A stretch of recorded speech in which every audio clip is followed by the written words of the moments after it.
From February 14–15, 2015, a potent blizzard occurred in the Northeast United States. The storm dropped up to 25 inches of snow in the regions already hit hard with snow from the past 2 weeks. The storm system also brought some of the most coldest temperatures to the Northeast in its wake.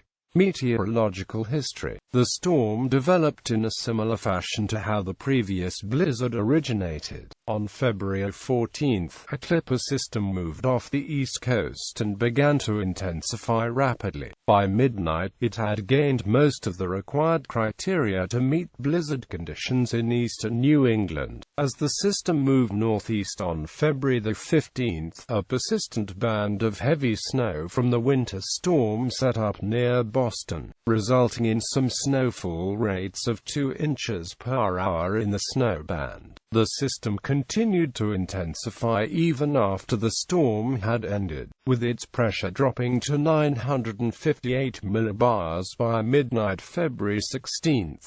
The storm was then absorbed by another cyclone on February 17.